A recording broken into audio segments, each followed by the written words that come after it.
ആറിൻ്റെയും ഏഴിൻ്റെയും ടേബിളാണ് ഇന്ന് നമ്മൾ പഠിക്കേണ്ടത്. ആറിൻ്റെയും ഏഴിൻ്റെയും ഡയറക്റ്റ് ടേബിൾ നിങ്ങളെല്ലാവരും പഠിച്ചു കഴിഞ്ഞതാണ്. ഇനി പറയുന്ന രീതിയിലുള്ള ടേബിളാണ് പഠിക്കേണ്ടത്. ഓക്കെ, നമുക്ക് ടേബിൾ പഠിക്കാൻ തുടങ്ങാം.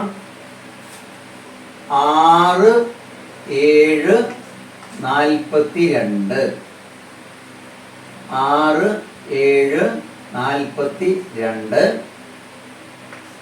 1 7, 7.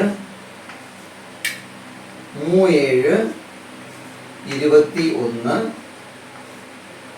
4 7, 28. 5 7, 35. 8 7, 56. 9 7, 63. 27 14.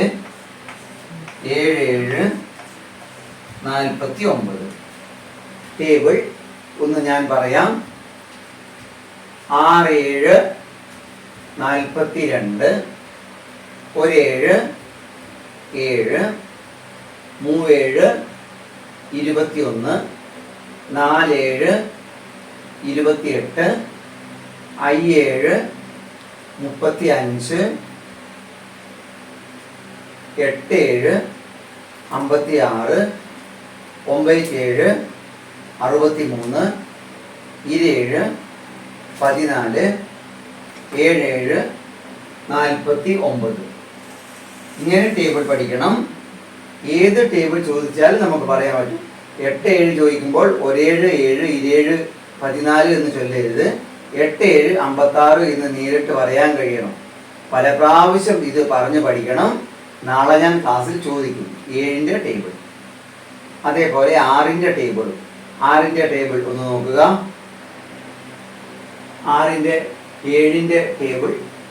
6ൻ്റെ ടേബിൾ നമ്മൾ പഠിക്കുമ്പോൾ I 6 30.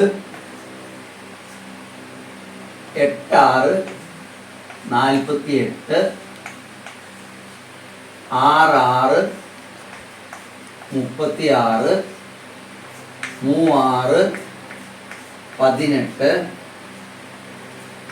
12. 1 6, 6.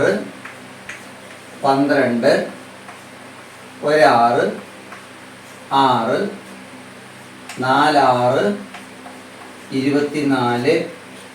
7 6, 42. 9 6, 54. ഓക്കെ, ഈ ലെവലിൽ പഠിക്കണം. ഏത് ചോദിച്ചാലും നമുക്ക് പറയാൻ പറ്റും. ആദ്യം നിങ്ങൾ കുറേ പ്രാവശ്യം പഠിക്കുക. വീട്ടിൽ ആരോടെങ്കിലും ചോദിച്ചിട്ട് ഒന്നും കൂടി പഠിക്കുക. നാളെ വരുമ്പോൾ ഈ രീതിയിൽ ടേബിൾ ഞാൻ ചോദിക്കുമ്പോൾ ആദ്യം നിങ്ങളോട് കണ്ണടച്ച് നിൽക്കാൻ പറയും. ഈ ടേബിൾ ഞാൻ ചോദിക്കും. അപ്പോൾ പറയാൻ പറ്റിയതുപോലെ പഠിക്കുക. നന്നായി പഠിക്കണം. 6ഉം 7ഉം കഴിഞ്ഞാൽ നാളെ 8ഉം 9ഉം ആകുമ്പോഴേക്കും നമ്മുടെ ടേബിൾ തീരും.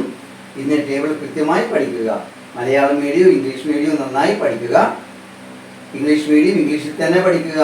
മലയാളം മീഡിയം മലയാളത്തിൽ തന്നെ പഠിക്കുക. ഒരു കുഴപ്പമില്ല. അപ്പോൾ നാളെ വരുമ്പോൾ ഈ ടേബിൾ പഠിക്കണം. പിന്നെ പേരൻസിനോടൊരു കാര്യം പറയണം. ഇന്ന് പരീക്ഷ എഴുതിയ കുട്ടികളൊക്കെ നല്ല മാർക്കോടെ വിജയിച്ചിട്ടുണ്ട്. ഞായറാഴ്ചയുള്ള ഫംഗ്ഷനിൽ എല്ലാ കുട്ടികളും അവരുടെ പേരൻസുമായി വരണം. നിങ്ങളുടെ പ്രോഗ്രാംസ് ഉണ്ട്, നിങ്ങളുടെ മാർക്ക് ലിസ്റ്റ് ഉണ്ട്. എല്ലാവർക്കും ഇന്ന് പരീക്ഷയ്ക്ക് നല്ല മാർക്ക് കിട്ടിയിട്ടുണ്ട്. അവരുടെ മുന്നിൽ നിന്നാണ് പേപ്പർ തരും. കൂടുതൽ മാർക്കുള്ളവർക്ക് സമ്മാനം തരും. ഒരു കാരണവശാലും നിങ്ങളും നിങ്ങളുടെ പേരൻറ്റും വരാതിരിക്കരുത്. പേരൻസിനോട് പറയണം, ഇന്നത്തെ ഈ ടേബിൾ നന്നായി പഠിച്ച് പേരൻസിനെ പറഞ്ഞു കേൾപ്പിക്കണം. നാളെ എന്നെ പറഞ്ഞു കേൾപ്പിക്കണം. 5 വരെയുള്ള ടേബിൾ നമ്മൾ പഠിച്ചതാണ്, നിങ്ങളെന്നെ പറഞ്ഞു കേൾപ്പിച്ചതാണ്. 6 തൊട്ടുള്ള ടേബിൾ വളരെ നന്നായി പ്രാക്ടീസ് ചെയ്തിട്ട് വരണം. ഓക്കെ, നമ്മൾ നാളെ രാവിലെ 8:30 ക്ലാസ്സിൽ കാണാം. Thank you.